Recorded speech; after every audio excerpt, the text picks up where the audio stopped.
7 دونه پیچ خود باک NA داره که باید بتونیم وا کنیم. 4 تا جلو پیچ داره که تشکیل شده از اینجا 1 2 3 4 2 تا هم عقب 5 6 7. اینا رو وا میکنیم تا روکش باک NA در بیاد. با من همراه باشید.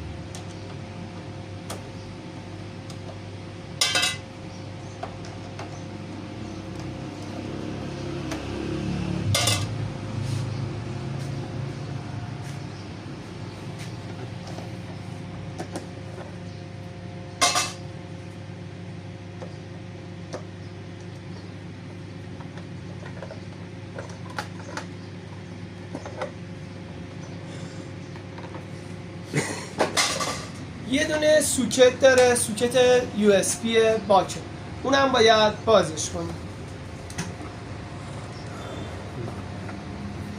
روکش 2 تا بغل داره، قابا رو جدا میکنیم.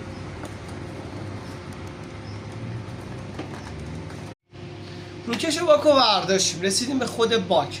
باک 3 تا دونه پیچ داره، 1 2 3. این 3 تا رو که بردارید احتیاجی نیستش که شما کاملا باک رو جدا کنید یا فیشاشو در بیارید.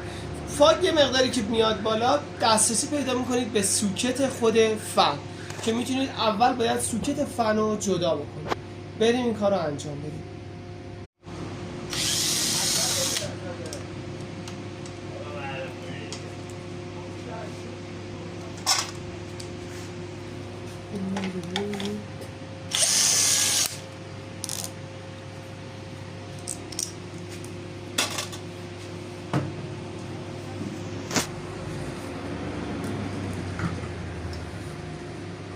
باک NA آزاد شدش. این سوکت فنه. این سوکت که آزاد بشه میریم برای جدا کردن خود فن.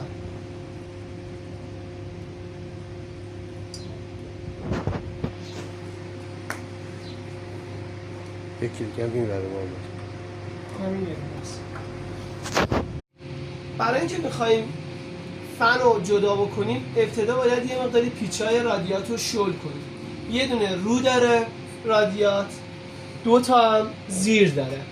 وقتی که اینا رو وا کنیم احتیاجی دیگه نیستش که شلنگا رو در بیاریم تا بخوایم آب بندی بکنیم.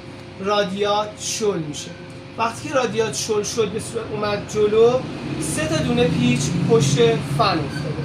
این 3 پیچ رو جدا میکنید و فن جدا میشه.